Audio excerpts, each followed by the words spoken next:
অফিসে ভাল লাগে না, বাসাতেও ভাল লাগে না, কোনো কাজে মন বসে না, ভাল লাগে না, ভাল লাগে না, গলিতেও ভাল লাগে না, চলিতেও ভাল লাগে না, গান করিতেও ভাল লাগে না, পান করিতেও ভাল লাগে না। আমার কি করিতে ভাল লাগে না, তাও বলিতে ভাল লাগে না, ভাল লাগে না, আমার ভাল লাগে না, ভাল লাগে না, ভাল লাগে না। এ কোন রোগে ধরলো আমায়, ভাল লাগে না, ভাল লাগে না, ভাল লাগে না।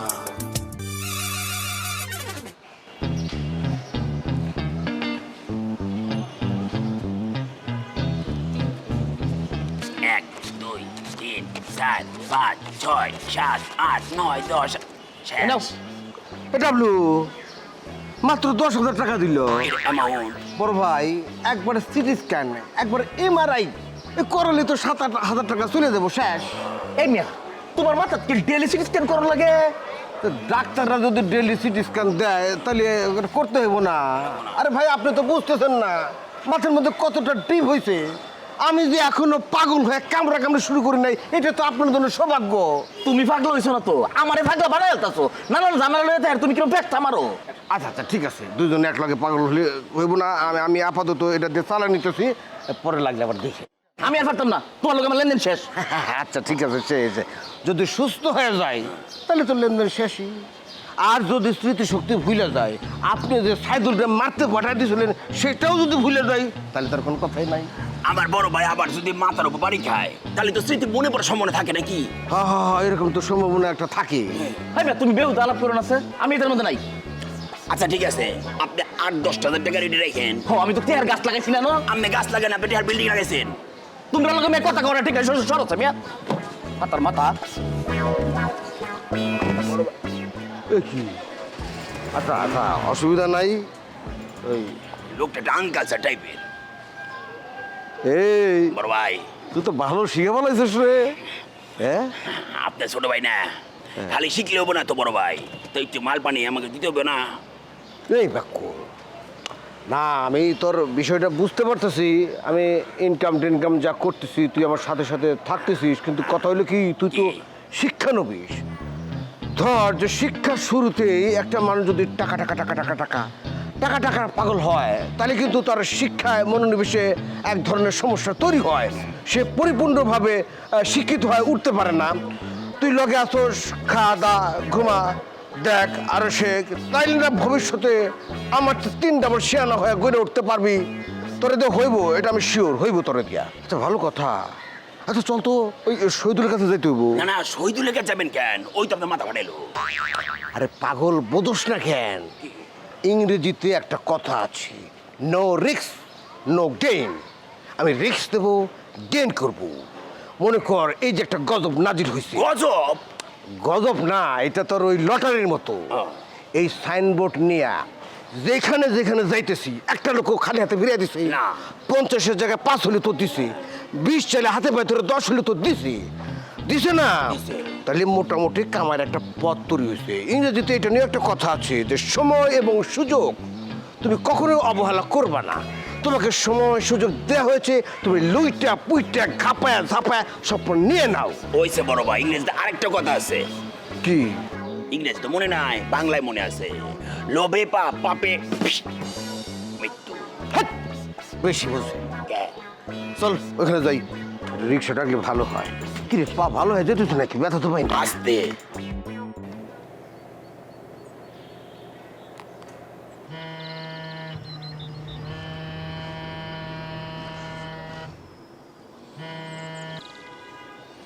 হ্যালো। অফিসে? হ্যাঁ, এটা অফিসেই বলা যায়। মানে অফিসের পাশেই একটা লেকের মতো জায়গা আছে, পার্কের মতো। এখানে মাঝে মাঝে এসে আমি বসি। মানে কি? বললাম না, মানে একটা লেক, তার পাশে একটা পার্কের মতো ওয়াকওয়েও আছে। এটা আমার খুব পছন্দের জায়গা, মাঝে মাঝে বসি। কই, আমাকে তো নিয়ে গেলে না কখনো? হ্যাঁ হ্যাঁ, ভুলই হয়েছে, উচিত ছিল। ঠিক আছে, অসুবিধা নেই, নিয়ে আসবো তোমাকে। বুঝলাম, কিন্তু আমার প্রশ্ন হচ্ছে এখন তো অফিস টাইম, অফিস বাদ দিয়ে তুমি লেকের পাশে বসে আছো কেন? আবার প্রেম ট্রেম করছো নাকি? আচ্ছা, তোমার কি ধারণা যে এই পার্কে আসা মানে প্রেম করা? এই যে এখানে একটু চুপচাপ বসে থাকা, লেকের পাশে একটা নির্মল হাওয়া, কোনো কোলাহল নেই, এটাও তো আমাকে টানে, তাই না? জানি না। শোনো, তোমাকে একটা কথা বলি, অনেক সময় ধোঁয়া চিপে রাখা যায় না, ও বেরোবেই। প্রেম চিপে রাখা যায় না। আবার মাতাল চুপচাপ থাকতে পারে না, ওর বহিঃপ্রকাশ প্রকাশ হবেই। তোমার কি ধারণা যে এইগুলোর মধ্যে আমি আছি? আমাকে দেখে এগুলো সম্ভব? যথেষ্ট আছো। এই যে তুমি বিয়ে করতে রাজি হচ্ছ না, এটাও তার মধ্যে একটা কারণ। বাবারে, একটা বই পুস্তকের মতো কথা বলি। প্রেম হচ্ছে একটা জ্বলন্ত সিগারেট, যার প্রথমে হচ্ছে আগুন, লাস্টে হচ্ছে ছাই, অ্যাশ। এইসবের মধ্যে আমি নাই রে ভাই। আর প্রেমে পড়লে প্রত্যেক মানুষ কবি হয়ে ওঠে। এই যে তুমি এখন কথা বলছো কবির ভাষায়। আরে কি বলো, কবি হয়ে লাবণ্য, আমি একটু রাখি, পরে কথা বলবো। আমি একটু ঝামেলা, পরে কথা বলছি। হ্যাঁ, ওকে, বাই বাই বাই।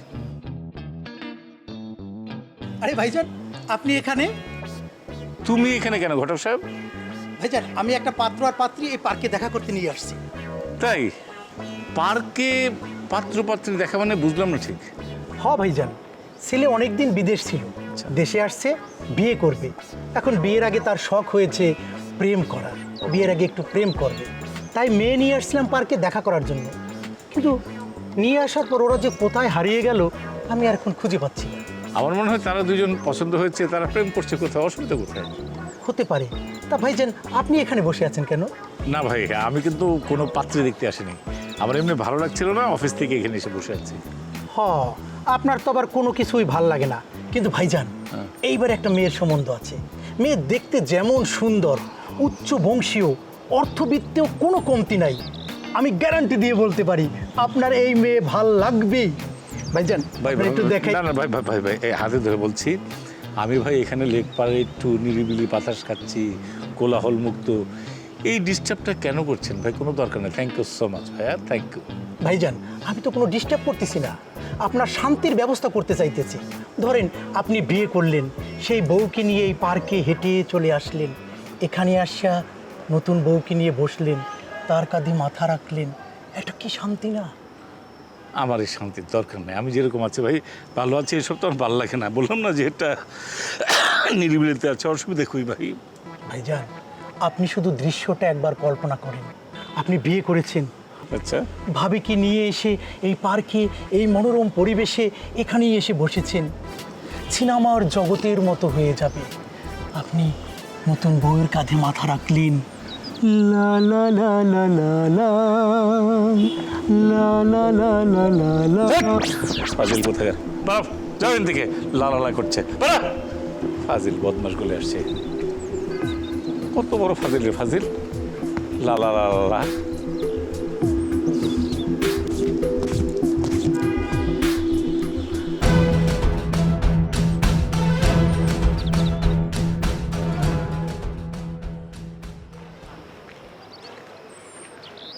আচ্ছা, আমরা কোথায় শপিং করতে যাব?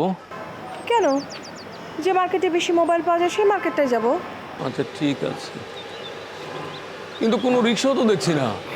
একটু অপেক্ষা করো না বাবা, চলে আসবে। আরে বদরুল ভাই, কোথাও যাচ্ছেন নাকি? আরে মোশাররফ ভাই, জি ওই যে আপনার ভাবিকে নিয়ে একটু শপিংয়ে যাব। আচ্ছা, বাহ। ভাবি কোন মার্কেটে যাবেন? এই তো সামনে। আমরাও তো মার্কেটে যাব, চলেন না আমরা একসাথে মার্কেটে যাই। এই চলো, ওই মার্কেটেও তো ভালো মোবাইলের দোকান আছে। আসলে হয়েছে কি ভাই, আমার মোবাইলটা হারাই গেছে বুঝছেন, তো আপনার ভাবি আমাকে একটা মোবাইল গিফট করবে। এটা তো খুবই ভালো। হাজব্যান্ড ওয়াইফ একজন আরেকজনকে গিফট করলে এটা অমূল্য সম্পদ হয়ে যায়। এই যেমন ধরেন, এই গতকালকে আমরা সাভারে গিয়েছিলাম একটা জমি দেখতে। আমি সেটা ওকে কিনে দেব, গিফট করবো আর কি। আমরা এখন যাচ্ছি ওই যে জমির দলিল লেখে না জামিল সাহেব, তার ওখানে ওকে গিফট করবো জমিটা। আচ্ছা এই চলো। না না ভাইজান, আমরা যাচ্ছি না, মানে আমরা মার্কেটটা এখন যাচ্ছি না। আমাদের একটা পরিচিত দোকান আছে, তো সেখান থেকে আমরা সব সময় মোবাইল নষ্ট হলে আমরা কিনি, আমরা সেখানে যাচ্ছি। আচ্ছা ঠিক আছে ভাবি, আপনাকে কিন্তু আজকে দারুণ স্মার্ট অ্যান্ড বিউটিফুল লাগছে। Thank you so much. You are most welcome. Okay, আমরা তাহলে আসি, টাটা। আসি ভাই। জি, আসসালামু আলাইকুম।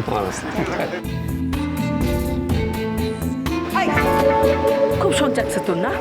ওর সাথে মার্কেটে যাওয়ার জন্য তোর খুব শখ জাগছে, তাই না? আরে তুমি আমাকে তুই করে বলছো কেন? আর এইসব কি বলছো? আমার কেন শখ হবে?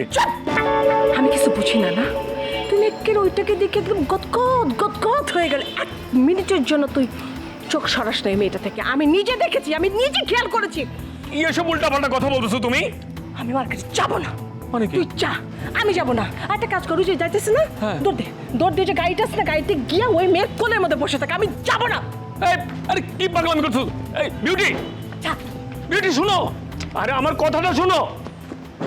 দেখছেন বেলা 12টা প্লাস, এই মানে কোনো খবর নাই। বড় ভাই কামিং। হ্যাঁ, আপনি এই পলাশ সাত্তার ফজলু আনার আস্তে আস্তে ওইসব ফজলু ডাব নারিকেল ডালিম এগুলো ডেকে কোনো লাভ নাই। আমি আপনার লগে কোনো গাঞ্জাম হাঙ্গামা মারামারি কাটাকাটি করতে আসি নাই। আমরা আসছি শান্তির পতাকা নিয়ে। কিসের শান্তির পতাকা? আপনি উত্তেজিত হবেন না, দিশেহারা হওয়ার কোনো দরকার নাই।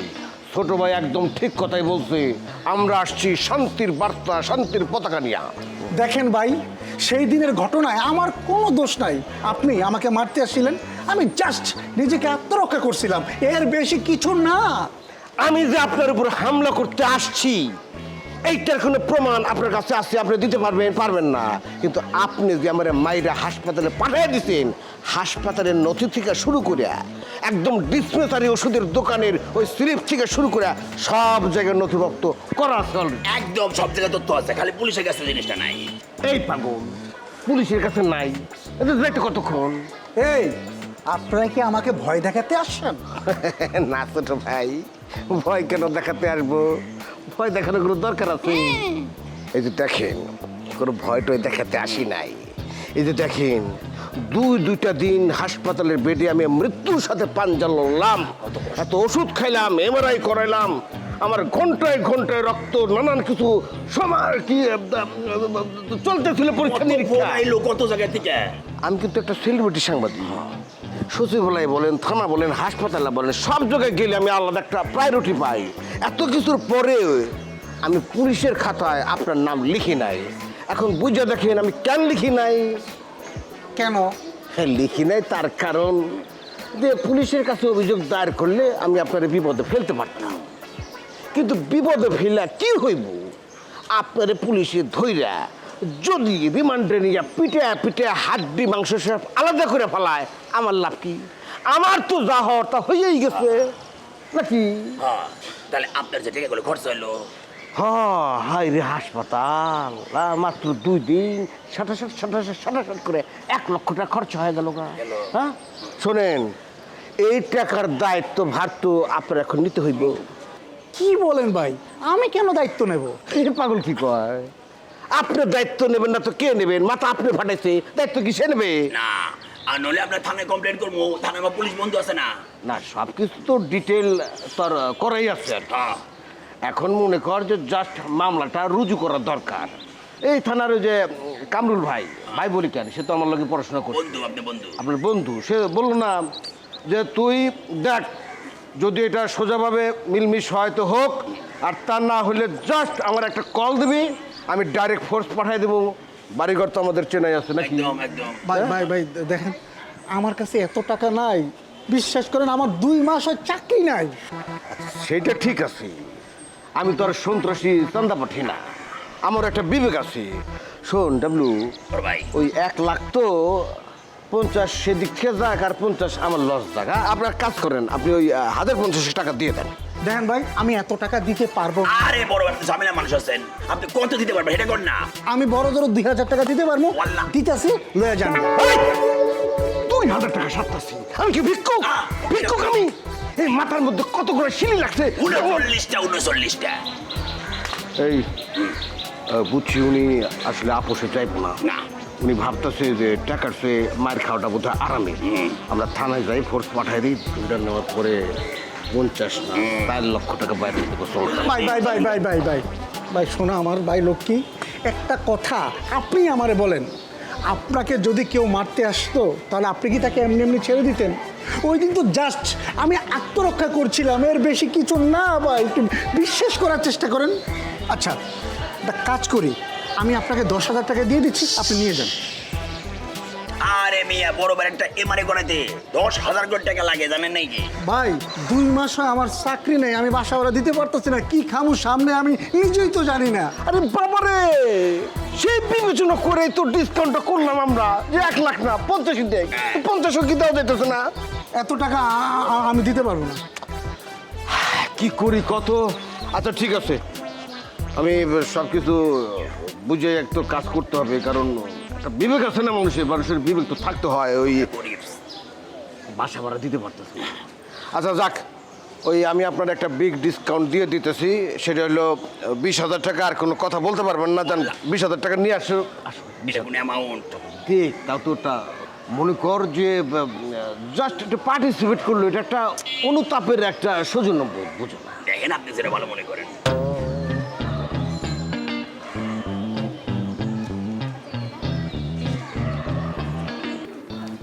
বিউটি, আপু কি হয়েছে?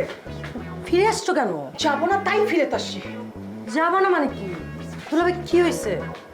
আর বলো না, আমার পুরো জীবনটাই তো একটা সমস্যা, কোনো শান্তি পেলাম না। কি হয়েছে বলবেন তো, কি হয়েছে বলেন। আর শুনো, আমরা নিচে নামছি, রিক্সার জন্য ওয়েট করতেছি। এমন সময় যে পাশের বাসার মোশাররফ সাহেব আর তার বউ, তারা নাকি কোথায় যাচ্ছে। তো আমার জিজ্ঞেস করলো কই যাবো, আমি মার্কেটে যাবো শুই না, বলে যে তাইলে আমাদের গাড়িতে চলে। তাই ভাবলাম যে উনি ভদ্রতা করে যেহেতু বলছে, তো গেলে সমস্যা কি।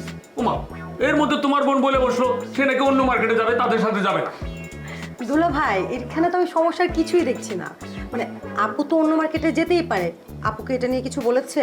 আরে তুমি আসো তোমার চিন্তা, যা কিছু বলার তোমার বোনই তো বলছে। সে কি বলছে জানো? কি বলছে? সে বলছে আমি নাকি মোশাররফ সাহেবের বউকে দেখা তাদের গাড়িতে যাওয়ার জন্য আগ্রহ প্রকাশ করছি। তুমি চিন্তা করে দেখো, এটা কোনো কথা? না, এটা তো কথা হতে পারে না। তার মানে আপু রাগ করে চলে এসেছে। আমার পুরো দিনটাই মাটি হয়ে গেল। দুলা ভাই, আপনি মাথা ঠান্ডা করেন, আপনার দিন মাটি হয়নি। এই যে আমি আপনার সুন্দরী শাড়ি বলতেছি, আমি জাস্ট যাবো আর আপুকে নিয়ে আসবো। ওকে,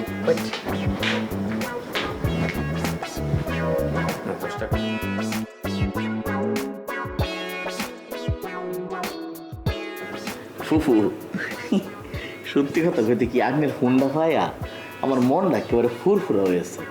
আমি তো বুঝছি যে সব কিছু বা হয়ে গেছে, কোনো সমস্যা নেই। আমার একটা বিশ্বাস আসছেন কিন্তু ফুফু আইনের উপরে, যাই নিয়ে যদি মিলিরে বোঝাইন, মিলে কি না বুঝতে পারবো ওন কি ভাই কি হেটা কইন, বিয়া কোন দিন এটাও কইন।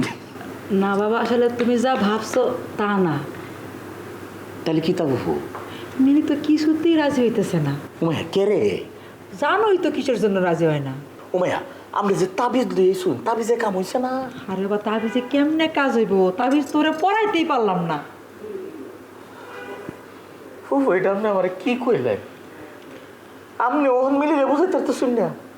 আমার তো মন নাই কইতেছে বিষ খেয়ে মরে যাই। ফুফু আছে বাসা, বিষ আছে। আরে বাবা শোনো, তুমি এত অস্থির হইও না। আসলে ওরা তো জোর করতে পারে না। আমার নিজের মেয়ে হয়তো তোমার কথা দিতে পারতাম, একটা মাননা ডাইকাই না তোমার জোর করে বিয়া করা দিতাম। ও তোমার ভাইয়ের মেয়ে।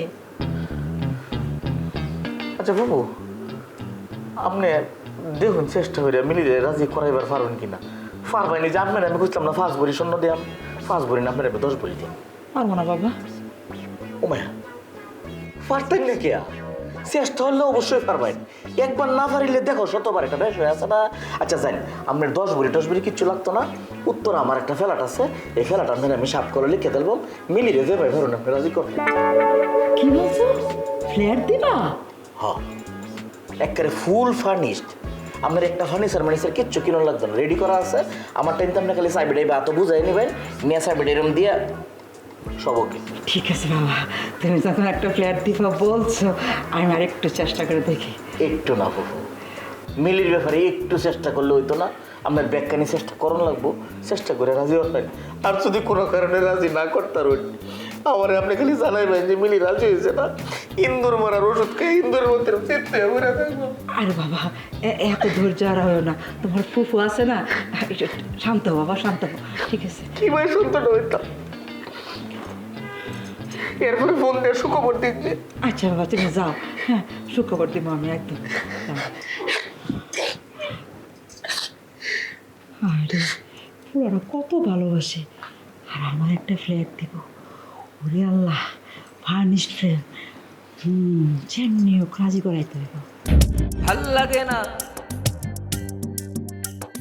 ভাল লাগে ওই না মেয়েটাকে দেখার সঙ্গে সঙ্গে এমন ট্যাপ ট্যাপ করে তাকাইছিল, বিশ্বাস কর একটা মিনিটের জন্য তোর দুলাভাই চোখের পলক ফেলে না। তোর হলে তুই কি করতে আমাকে বল। আমি এই ঢাকা শহরের ফেমাস কুদরত ঘটক, আমারে বলে দালাল, জান লইয়ে পলাইয়েছি। আমার কি সৌভাগ্য। সৌভাগ্য না দুর্ভাগ্য সেটা আগে থেকে বলা ঠিক না। কি হয়েছে ভাই জানেন? এখনো কিছু হয় নাই, কিন্তু যে কোনো সময় তারে পুলিশে ধরে নিয়ে যেতে পারে। ওকে কখনোই আমার মেয়ে বিয়ে করবে না। খালি খালি ওই ছেলেটার কথা বলে আমার মেয়ের মেজাজটা খারাপ করে দিও না তো। ঘটক ফোন দিয়েছিল। আরে ঘটক তো দেখি একটা বিবিসির মতো হয়ে যাচ্ছে। কি কি প্রশংসা বলবা আমাকে দেখতে সালমান খানের মতো লাগে সেইটা? ও আচ্ছা